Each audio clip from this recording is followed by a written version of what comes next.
राजस्थान में कोल संकट को लेकर हाई लेवल अलर्ट। मुख्यमंत्री भजनलाल शर्मा, ऊर्जा मंत्री हीरालाल नागर दिल्ली दौरे पर हैं। प्रमुख ऊर्जा सचिव आलोक गुप्ता भी दिल्ली के लिए रवाना हुए। केंद्रीय ऊर्जा मंत्री आर.के. सिंह, कोयला मंत्री प्रहलाद जोशी से मुलाकात करेंगे। मुख्यमंत्री भजनलाल शर्मा राजस्थान के पावर प्लांट्स में कोयले की किल्लत को दूर करने पर चर्चा करेंगे। दरअसल सितंबर माह से ही छत्तीसगढ़ की माइन से कोयला आपूर्ति बंद है।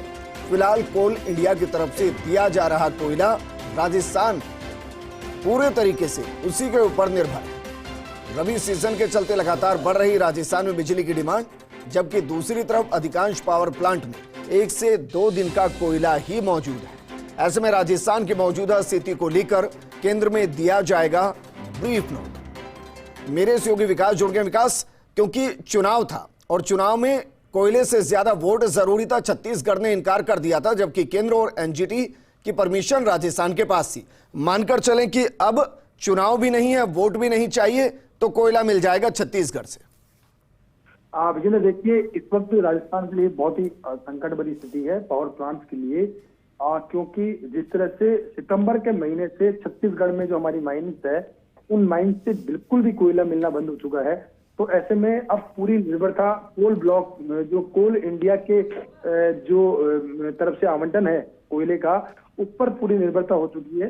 अगर बात करें अभी की, तो हालांकि अभी चिंता बनी हुई थी, और इन चिंता के बाद में जो राजस्थान के अंदर लगातार पावर प्लांट में जो स्टोर जो है वो खत्म होता जा रहा है, उसके चलते हालांकि अभी कोल इंडिया की तरफ से रोजाना 12 से 13 रैक्स जो है कोयले की राजस्थान को मिल रही है। लेकिन जिस तरह से बिजली की डिमांड एकाएक बढ़ी हुई है, क्योंकि रबी का सीजन है, बड़ा चुनौतीपूर्ण सीजन है इस वक्त।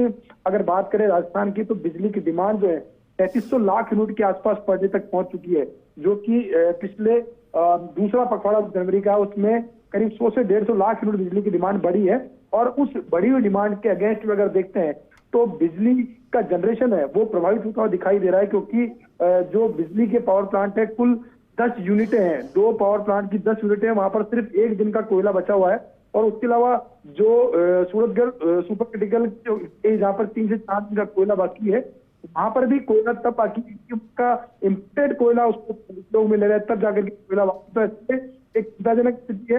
तो ऐसे में इस वक्त सबसे बड़ी बात यह है कि छत्तीसगढ़ जो माइनिंग जो है, पीकेबी जो माइनिंग है, दूसरी चरण जो है, जिसकी सभी एनओसी पूरी हो चुकी है, और उसके बावजूद वहां पर पेड़ों की कटाई का काम भी शुरू हो चुका था। लेकिन उसके बाद में वापस से वहां पर कह सकते हैं लोकल वहां के कारणों की वजह से वो माइनिंग जो है शुरू नहीं हो पा रही है। और माइनिंग शुरू होने के लिए कम से कम 2 महीने का समय और लगेगा, क्योंकि अगर ऊपरी सतह जो है वहां से मिट्टी हटती है, उसके बाद जाकर कोयले की सप्लाई जो चुनौतीपूर्ण कार्य। तो ऐसे में इस वक्त सबकी निगाह केंद्र सरकार और साथ में छत्तीसगढ़ गवर्नमेंट पर टिकी हुई है, क्योंकि छत्तीसगढ़ गवर्नमेंट की जो जानकारी मिल रही है, बिल्कुल विकास, लेकिन आप कोल इंडिया का जिक्र कर रहे हैं, अगर मैं गलत नहीं तो कोल इंडिया का तो बकाया ही काफी है, क्या वो चुका दिया गया है?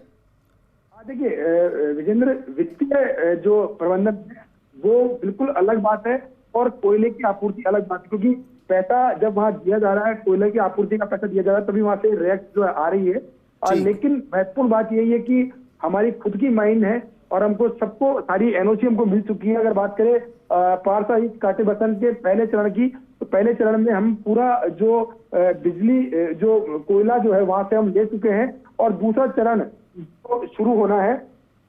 उस दूसरे चरण की तमाम जो स्वीकृतियां हैं, वो तमाम स्वीकृतियां राजस्थान के पास मौजूद है, और उन स्वीकृतियों के बावजूद भी अभी तक वहां से कोल माइनिंग जो है शुरू नहीं हो पा रही है। अगर हम बात करें दूसरे चरण की, तो दूसरे चरण के अंदर राजस्थान को जो वहां से कोयला आपूर्ति होनी है, उसका मैं आपको अपडेट कर देता हूं कि राजस्थान में जो दूसरा चरण है, जिसमें कि जो माइनिंग होनी है, वो 1136 हेक्टेयर जमीन है जिस पर ये माइनिंग होनी है। और उसके लिए स्टेट अथॉरिटी, वहां जो छत्तीसगढ़ की स्टेट अथॉरिटी है, उसके अलावा सेंट्रल अथॉरिटी है, वहां से तमाम तरह की जो एनओसी है वो मिल चुकी है।